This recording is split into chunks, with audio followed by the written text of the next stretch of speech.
The Republican Party can lead any person to believe that their promises will be fulfilled in the future. They follow the Hitler line, no matter how big the lie, repeat it often enough and the masses will regard it as truth. This country cannot afford to be materially rich and spiritually poor. Let every nation know, whether it wishes us well or ill, that we shall pay any price, bear any burden, meet any hardship, support any friend, oppose any foe to assure the survival and the success of liberty. Let us not seek the Republican answer or the Democratic answer, but the right answer. Let us not seek to fix the blame for the past. Let us accept our own responsibility for the future. Today, we need a nation of Minutemen, citizens who are not only prepared to take arms, but citizens who regard the preservation of freedom as the basic purpose of their daily life and who are willing to consciously work and sacrifice for that freedom.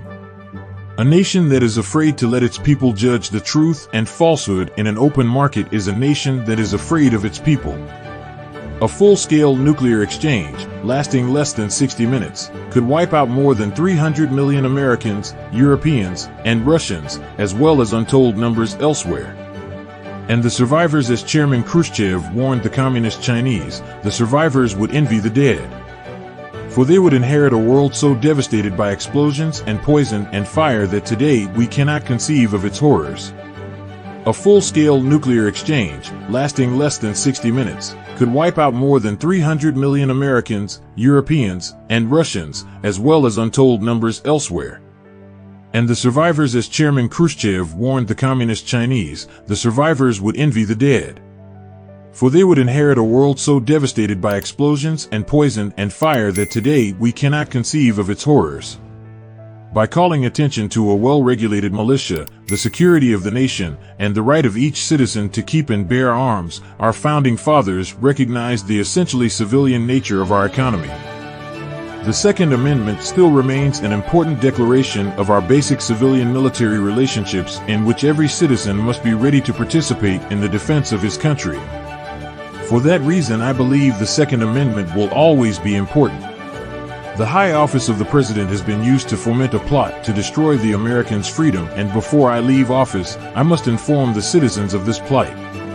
A revolution is coming, the revolution which will be peaceful if we are wise enough, compassionate if we care enough, successful if we are fortunate enough, but a revolution which is coming whether we will it or not.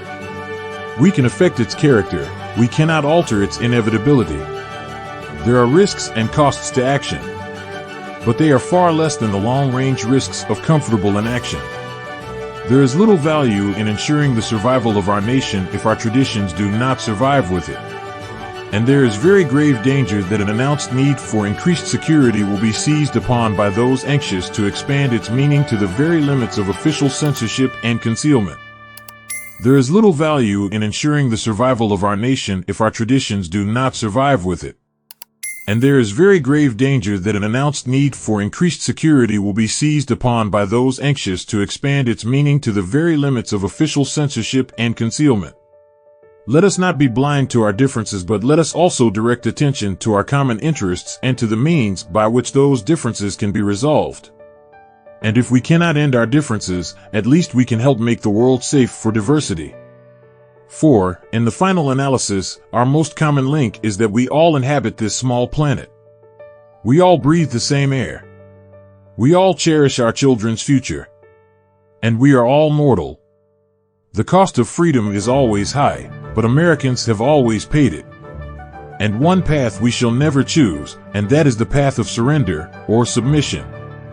If by a liberal, they mean someone who looks ahead and not behind, someone who welcomes new ideas without rigid reactions, someone who cares about the welfare of the people, their health, their housing, their schools, their jobs, their civil rights, and their civil liberties, someone who believes that we can break through the stalemate and suspicions that grip us in our policies abroad, if that is what they mean by a liberal, then I'm proud to say that I'm a liberal. This is not a time to keep the facts from the people, to keep them complacent. To sound the alarm is not to panic, but to seek action from an aroused public. For, as the poet Dante once said, the hottest places in hell are reserved for those who, in a time of great moral crisis, maintain their neutrality. The great enemy of truth is very often not the lie, deliberate, contrived and dishonest, but the myth, persistent, persuasive, and unrealistic. Too often we hold fast to the cliches of our forebears. We subject all facts to a prefabricated set of interpretations. We enjoy the comfort of opinion without the discomfort of thought. So let us begin anew, remembering on both sides that civility is not a sign of weakness, and sincerity is always subject to proof. Let us never negotiate out of fear, but let us never fear to negotiate. Let both sides explore what problems unite us instead of belaboring those problems which divide us. For in a government of laws and not of men, no man, however prominent or powerful, and no mob however unruly or boisterous, is entitled to defy a court of law. If this country should ever reach the point where any man or group of men by force or threat of force could long defy the commands of our court and our Constitution, then no law would stand free from doubt, no judge would be sure of his writ, and no citizen would be safe from his neighbors. For in a government of laws and not of men, no man, however prominent or powerful, and no mob however unruly or boisterous, is entitled to defy a court of law. If this country should ever reach the point where any man or group of men by force or threat of force could long defy the commands of our court and our Constitution, then no law would stand free from doubt, no judge would be sure of his writ, and no citizen would be safe from his neighbors. When written in Chinese, the word crisis is composed of two characters. One represents danger and the other represents opportunity. Our nation is founded on the principle that observance of the law is the eternal safeguard of liberty and defiance of the law is the surest road to tyranny.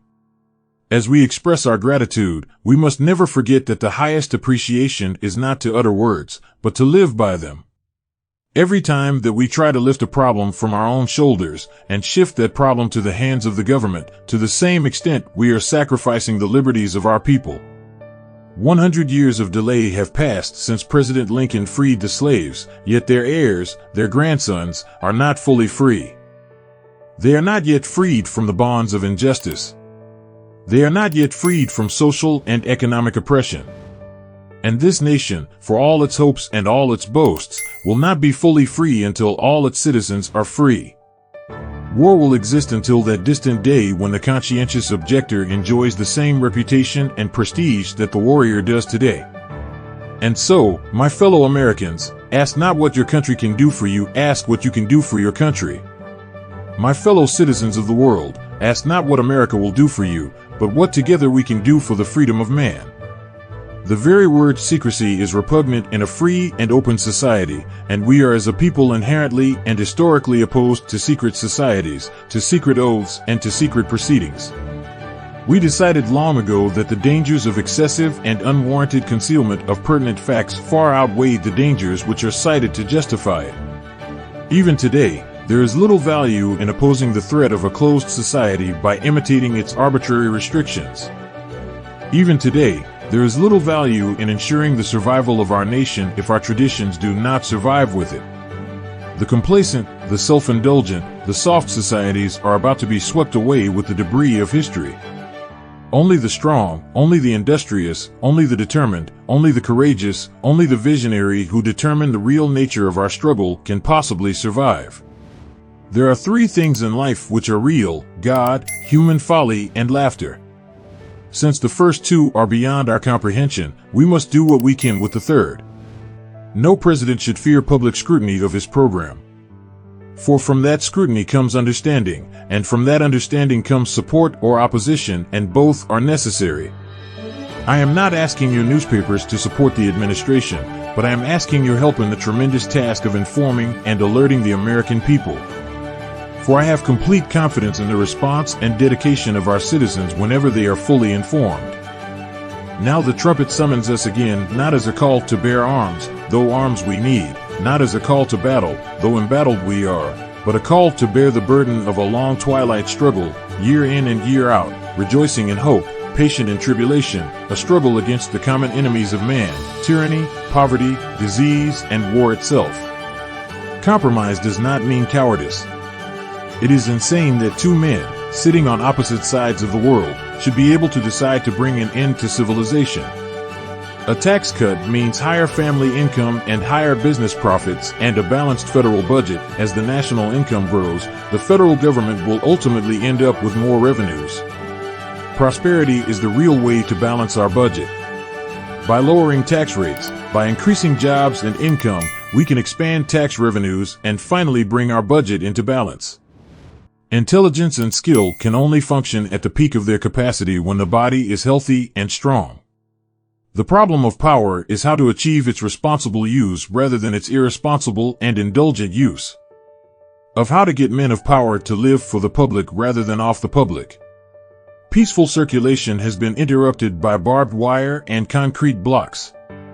For a city or a people to be truly free, they must have the secure right, without economic, political or police pressure, to make their own choices and live their own lives.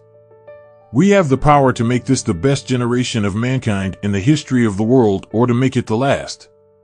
There is always inequality in life. Some men are killed in a war and some men are wounded and some men never leave the country.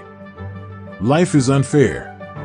It is increasingly clear that no matter what party is in power, so long as our national security needs keep rising, an economy hampered by restrictive tax rates will never produce enough jobs or enough profits. It is a paradoxical truth that tax rates are too high and tax revenues are too low, and the soundest way to raise the revenues in the long run is to cut the rates now. Cutting taxes now is not to incur a budget deficit, but to achieve the more prosperous, expanding economy which can bring a budget surplus. First, what does truth require? It requires us to face the facts as they are, not to involve ourselves in self-deception, to refuse to think merely in slogans. If we are to work for the future of the city, let us deal with the realities as they actually are, not as they might have been, and not as we wish they were. Anyone who can solve the problems of water will be worthy of 2 Nobel Prizes, one for peace and one for science. So long as freedom from hunger is only half achieved, so long as 2/3 of the nations have food deficits, no citizen, no nation can afford to be satisfied. We have the ability, as members of the human race, we have the means, we have the capacity to eliminate hunger from the face of the earth in our lifetime. We only need the will. Let us not despair but act. Let us not seek the Republican answer or the Democratic answer but the right answer. Let us not seek to fix the blame for the past, let us accept our own responsibility for the future. There will always be dissident voices heard in the land, expressing opposition without alternatives, finding fault but never favor, perceiving gloom on every side and seeking influence without responsibility. Peace does not rest in the charters and covenants alone.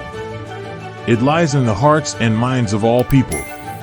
So let us not rest all our hopes on parchment and on paper. Let us strive to build peace, a desire for peace, a willingness to work for peace in the hearts and minds of all of our people. I believe that we can. I believe the problems of human destiny are not beyond the reach of human beings. Israel was not created in order to disappear. Israel will endure and flourish. It is the child of hope and the home of the brave. It can neither be broken by adversity nor demoralized by success. It carries the shield of democracy and it honors the sword of freedom. This nation was founded by men of many nations and backgrounds. It was founded on the principle that all men are created equal, and that the rights of every man are diminished when the rights of one man are threatened. It ought to be possible, in short, for every American to enjoy the privileges of being American without regard to his race or his color. The basis of effective government is public confidence, and that confidence is endangered when ethical standards falter or appear to falter. After visiting these places, you can easily understand how that within a few years Hitler will emerge from the hatred that surrounds him now as one of the most significant figures who ever lived. He had boundless ambition for his country which rendered him a menace to the peace of the world, but he had a mystery about him in the way that he lived and in the manner of his death that will live and grow after him. He had in him the stuff of which legends are made. It is in the American tradition to stand up for one's rights, even if the new way to stand up for one's rights is to sit down. Whatever one's religion in his private life may be, for the officeholder, nothing takes precedence over his oath to uphold the Constitution and all its parts, including the First Amendment and the strict separation of church and state. My fellow Americans, let us take that first step. Let us step back from the shadow of war and seek out the way of peace. And if that journey is 1,000 miles, or even more, let history record that we, in this land, at this time, took the first step. The men who create power make an indispensable contribution to the nation's greatness. But the men who question power make a contribution just as indispensable, for they determine whether we use power or power uses us. I believe in human dignity as the source of national purpose, human liberty as the source of national action, the human heart as the source of national compassion, and in the human mind as the source of our invention and our ideas, for one true measure of a nation is its success in fulfilling the promise of a better life for each of its members. Let this be the measure of our nation. For man holds in his mortal hands the power to abolish all forms of human poverty and all forms of human life. And yet the same revolutionary beliefs for which our forebears fought are still at issue around the globe, the belief that the rights of man come not from the generosity of the state, but from the hand of God. If somebody harbors delusions, I think that should disqualify them from office, regardless whether the delusions are religious. Letting someone who thinks the God Jehovah will bail him out serve in public office is like letting a man who believes in Santa Claus run a Toys R Us. The great enemy of the truth is very often not the lie deliberate, contrived and dishonest, but the myth, persistent, persuasive, and unrealistic. Belief in myths allows the comfort of opinion without the discomfort of thought. Never before has man had such a great capacity to control his own environment, to end hunger, poverty, and disease, to banish illiteracy and human misery. We have the power to make the best generation of mankind in the history of the world. The final and best means of strengthening demand among consumers and business is to reduce the burden on private income and the deterrents to private initiative which are imposed by our present tax system, and this administration pledged itself last summer to an across-the-board, top-to-bottom cut in personal and corporate income taxes to be enacted and become effective in 1963. I can imagine no more rewarding a career. And any man who may be asked in this century what he did to make his life worthwhile, I think can respond with a good deal of pride and satisfaction: I served in the United States Navy.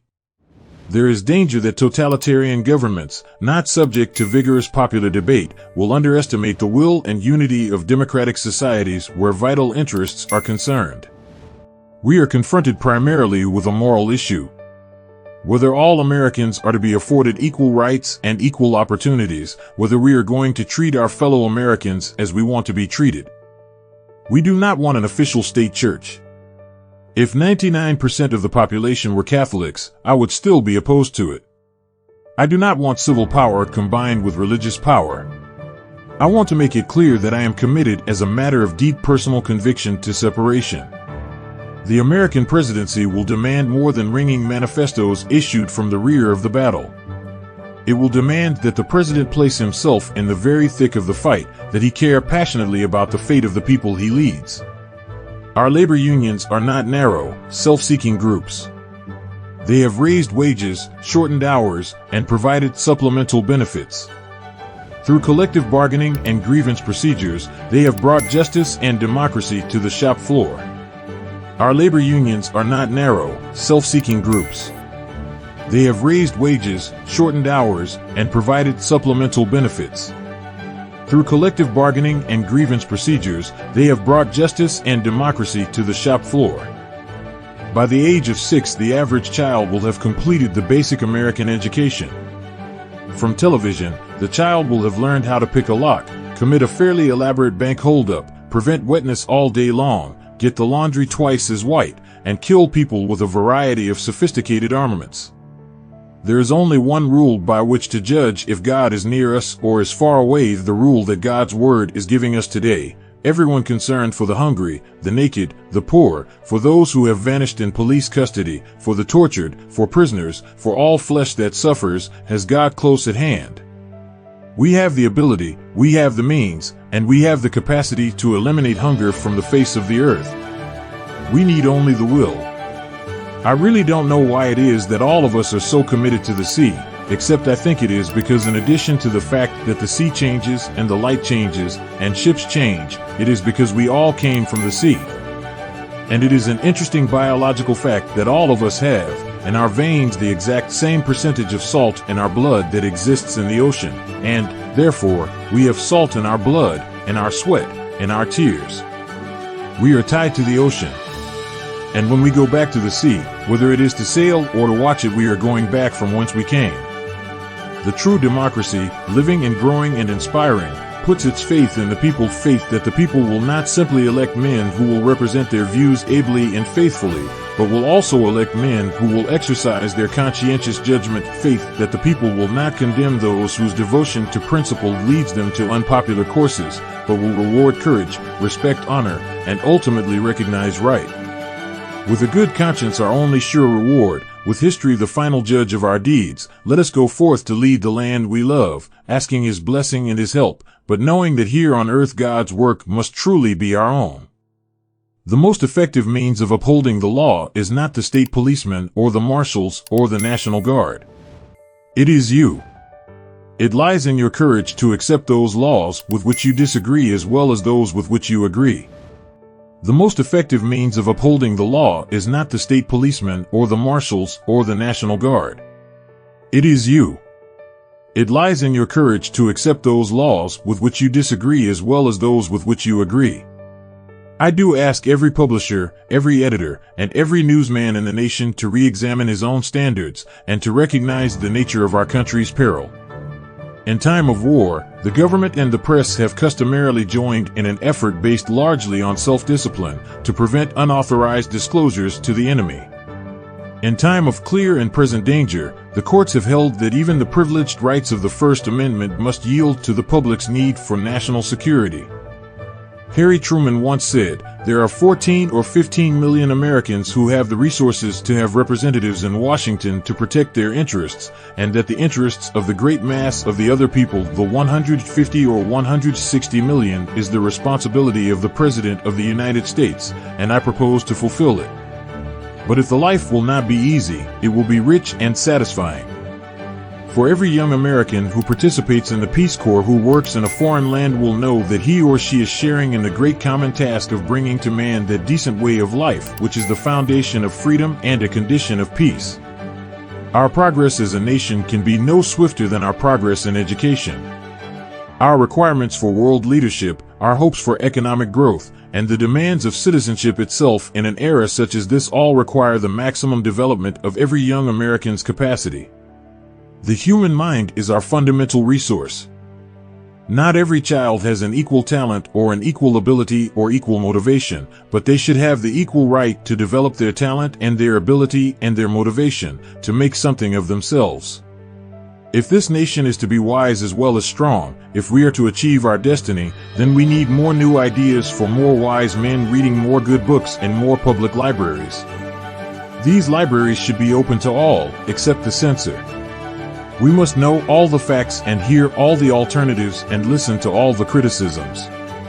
Let us welcome controversial books and controversial authors. For the Bill of Rights is the guardian of our security as well as our liberty. And when at some future date the High Court of History sits in judgment on each of us, recording whether in our brief span of service we fulfilled our responsibilities to the state, our success or failure, in whatever office we hold, will be measured by the answers to 4 questions. First, were we truly men of courage? Second, were we truly men of judgment? Third, were we truly men of integrity? Finally, were we truly men of dedication? The education of our people should be a lifelong process by which we continue to feed new vigor into the life stream of the nation through intelligent, reasoned decisions. Let us not think of education only in terms of its costs, but rather in terms of the infinite potential of the human mind that can be realized through education. Let us think of education as the means of developing our greatest abilities, because in each of us there is a private hope and dream which, fulfilled, can be translated into benefit for everyone and greater strength for our nation.